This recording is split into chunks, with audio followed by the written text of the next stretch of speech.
Olha, eu acho que já deu pra perceber que 2026 vai ser um ano mega político, né? Quer dizer, o ano mal começou e a gente já tem os Estados Unidos arrumando briga com um vizinho nosso aqui de cima. Eu até poderia fazer um vídeo pra falar sobre isso e farmar umas visualizações, só que, porra, eu vou falar o quê? Todo mundo já sabe que o Trump só invadiu a Venezuela pra capturar o presidente de lá, porque a Venezuela é o país número 1 no quesito reserva de petróleo do mundo. Eu também acho que eles também fizeram isso por causa do interesse no banco central deles, só que isso é só especulação minha, não leva como regra não. E aquele papinho do Trump sobre droga e tal, cara, aquilo ali é tudo caô. Até porque se fosse verdade, ele teria que ter atacado ou o México ou a Colômbia, que são os dois países que mais exportam droga para os Estados Unidos. Também tem uma outra parada de que falar sobre isso tá meio complicado agora, porque assim como todas as notícias que vêm aqui pro Brasil, essa parada da Venezuela tá dando uma guerra entre a direita e a esquerda de novo. Olha, eu acho que pelos meus vídeos já ficou claro que eu costumo cair mais pro lado direito, só que porra, tem gente da direita falando que quer que o Homem-Laranja faça a mesma coisa com o presidente Lula aqui no Brasil. Meu irmão, eu também não gosto do Lula, mas é realmente isso que você quer? Bombas americanas em solo brasileiro, passando por cima do nosso exército, roubando nossos recursos, é sério mesmo? Eu acho que esse discurso aí já é demais. Foi mal por não ter esse fetiche em ser dominado. E só pra título de curiosidade, por que você acha que a maioria dos países está contra os Estados Unidos nesse quesito? Não dá pra dar muita liberdade pra americano não, cara. O Trump é maluco. Um dia ele pode simplesmente acordar e falar I want to invadir Brazil. E aí a gente tá ferrado, cara, porque o exército americano é simplesmente o melhor do mundo.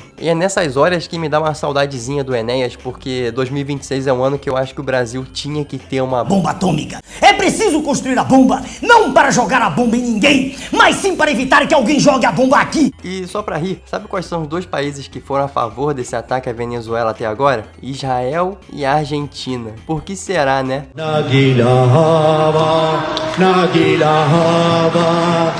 Mas olha só, isso aqui tudo é só especulação minha. Não leva minha opinião muito a sério, não. Na real, não leva a opinião de ninguém muito a sério sobre isso ainda. Isso aí tudo ainda tá muito recente e a gente só vai saber o verdadeiro impacto disso aqui no Brasil no futuro. E é por isso que esse argumento do pelo menos os venezuelanos estão felizes não cola muito pra mim. Primeiro porque eu tô cagando pra eles. E olha só, você também tá.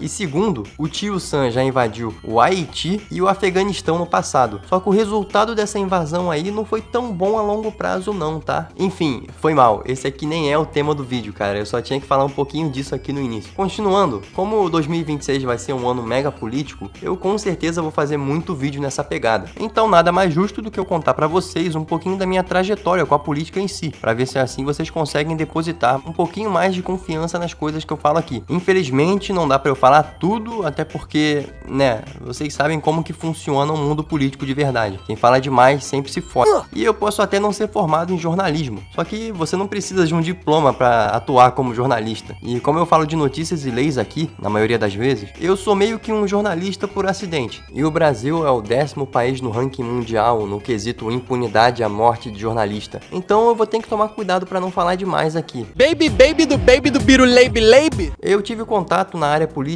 bem mais cedo do que a maioria das pessoas. Isso é por conta de um tio meu, que na época que eu era criança decidiu entrar na área política e teve sucesso. É óbvio que eu não vou falar o nome dele aqui, até porque isso não é importante. E eu também era muito jovem pra entender direito o que era aquilo tudo na época. Eu só me lembro que às vezes apareciam umas pessoas supostamente importantes numa casa lá que eu ficava e que muita gente da minha família também apoiou esse meu tio nas campanhas políticas dele, em troca de empregos e benefícios que muitos deles não receberam como pagamento. Ah, eu também lembro que eu adorava ficar balançando aquelas bandeiras gigantes de políticos junto com meus primos na época. Ai, DJ, tem cerveja? Aqui o meu contato diretamente com a política diminuiu um pouquinho, mas eu passei a ter mais contato com políticas sociais, principalmente por causa da escola que eu estudava. E a minha época de ensino médio foi justamente durante o período que Bolsonaro concorreu para presidente. E, né, não é segredo para ninguém que 99% dos professores odeiam o Bolsonaro. Então esse maluco era pauta em literalmente todo santo dia de aula. E olha, foi mal por ter que falar uma coisa tão óbvia aqui, mas a escola é uma literal ferramenta de doutrinação, grande choque, né? E é até por isso que eu era um grande esquerdopata na minha adolescência. Lula livre na veia mesmo, protetor de todas as minorias. Eu me lembro de uma professora específica que adorava fazer debate no final das aulas dela. Então a classe inteira tinha que arrumar suas cadeiras em formato de círculo e dar a sua opinião sobre o tema que ela escolhesse. E esses debates iam desde o aumento da maioridade penal, criminalidade, até coisas mais polêmicas como o direito LGBT, racismo, etc. E ai de você, se você tivesse uma opinião diferente da maioria da sala.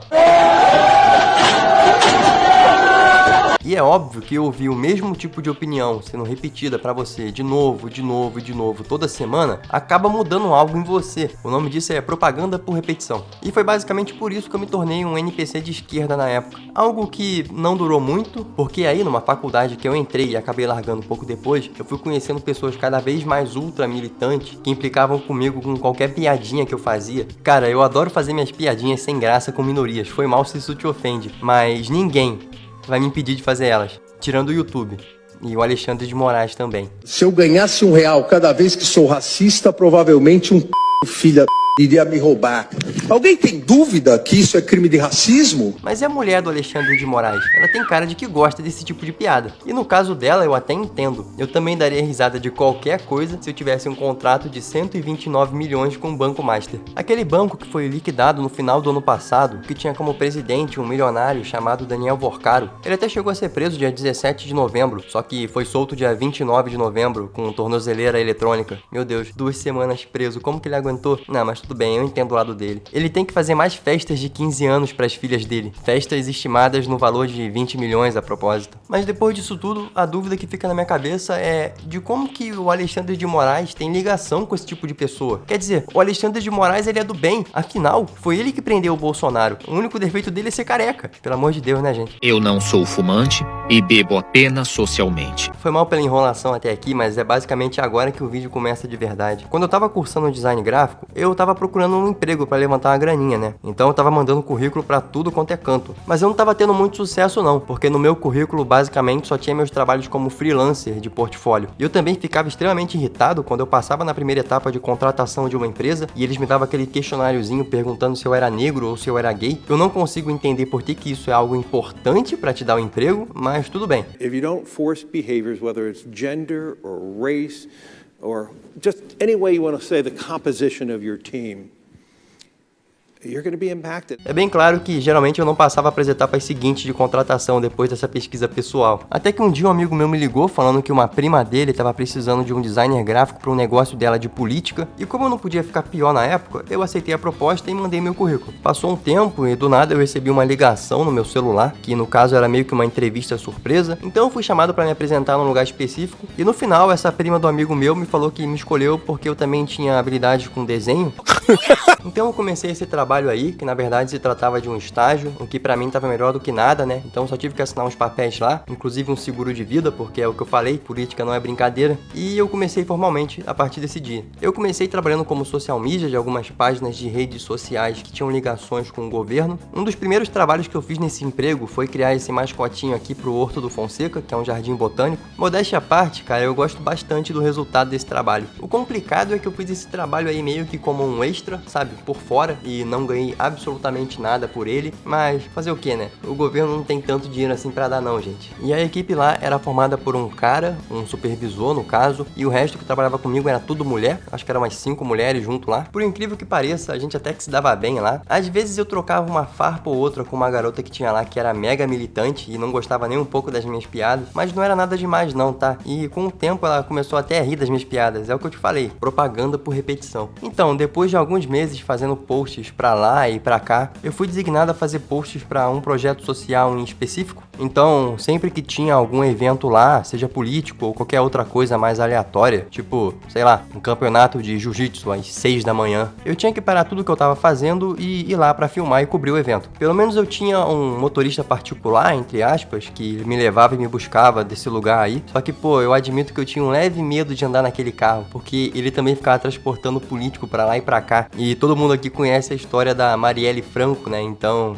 eu não gostava muito de ir pra lá não, principalmente quando era algum evento envolvendo as crianças da comunidade. Teve uma vez que uma mulher veio tirar satisfação comigo do porquê que eu tava cobrindo o evento lá, tirando foto e filmando. Acho que a mulher achou que eu era uma espécie de pedir de brasileiro. E olha, eu tô até rindo agora e fazendo piada, mas nesse dia a minha vontade era de dar uma voadora na cara dela, com todo respeito. Mas fazer o que também? Isso não aconteceu uma vez só. E a minha rotina foi basicamente essa por uns 6 meses. Eu ficava indo e voltando desse lugar que tinha esse projeto social. Eu ficava cobrindo eventos também na Câmara dos Deputados. Até que teve um dia específico lá que essa prima desse meu amigo decidiu demitir o supervisor, e foi nesse dia que eu vi que aquele papinho do a gente é uma família e eu quero ajudar vocês a subir de carreira era tudo caô. Eu já sabia disso, óbvio que eu sabia, mas a partir desse dia eu tive certeza. Jamais acreditem nesse papinho, cara, é sempre balela. E no trabalho, basicamente, sai um e entra outro, né? O jogo é esse. Foi aí que entrou um cara gay lá, então a equipe era basicamente a chefe, 5 mulheres e o cara gay. E nunca na minha vida eu me senti tão minoria. As coisas continuaram assim por mais uns meses, eu continuei indo em eventos políticos e participando de projetos sociais, até que chegou o final do ano e um político específico que tinha uma grande ligação com o escritório chamou todo mundo pro Outback para comemorar a vitória dele nas urnas. Eu lembro que devia ter umas 20 pessoas na mesa, tinha políticos, gente da prefeitura e eu lá perdido, né, junto com a equipe. Mas foi da hora até, uma comemoração de trabalho normal e gratuito. O político lá pagou pra mesa inteira, 20 pessoas, rodízio do Outback, rodízio com chopp, tá? Isso aí dá mais ou menos uns R$2.000. Só que essa comemoração aí foi só a preparação pra dor de cabeça que ia chegar no ano seguinte. Esse ano seguinte em questão foi o ano das eleições pra prefeito, então foi trabalho o tempo todo. Tem gente aí que reclama da escala 6x1, só que nesse período aí eu fiquei papo de 7x0 por mais ou menos um mês. Um dos trabalhos que eu fui responsável na época foi de fazer 2 ilustrações de cada candidato a vereador que o concorrente a prefeito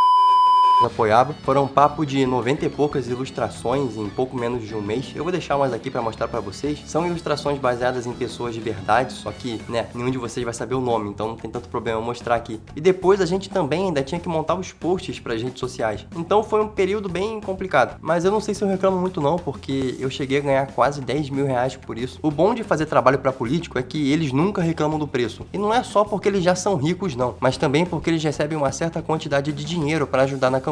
Eu vou falar mais um pouco sobre isso num vídeo futuro que eu tô planejando fazer, que é sobre os auxílios que os políticos recebem dessa vez, mas para resumir, uma parte do dinheiro público é dividido entre os partidos para os candidatos financiarem suas campanhas. Nada sai do bolso deles, só se eles quiserem. Cada bandeirinha, cartãozinho, outdoor, panfleto, plaquinha e até aquelas músicas que ficam no volume máximo no topo daqueles carros que rodam a sua rua, é tudo a gente que paga.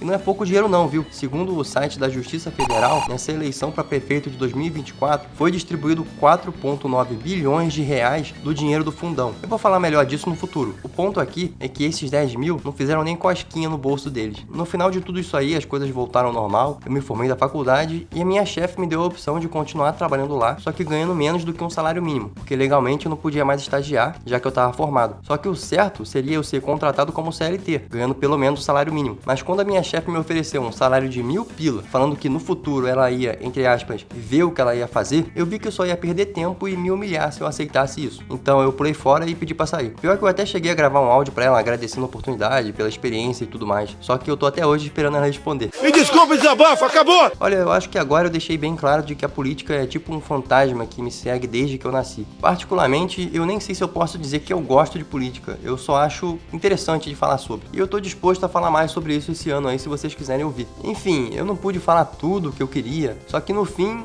eu acho que eu falei até demais. E mesmo não tendo só experiências agradáveis com política, eu ainda sou grato por todas as furadas que eu me meti por causa dela. E por causa desse canal aqui que eu criei de sacanagem, eu sei que outras virão. Fazer o que, né? Eu sou o tipo de cara que gosta de falar algumas coisas que algumas pessoas preferem que continuem sem explicação. Ou pelo menos fora da mente do povo. E eu acho que é isso. Valeu por assistir até aqui e até o próximo vídeo. Até mais.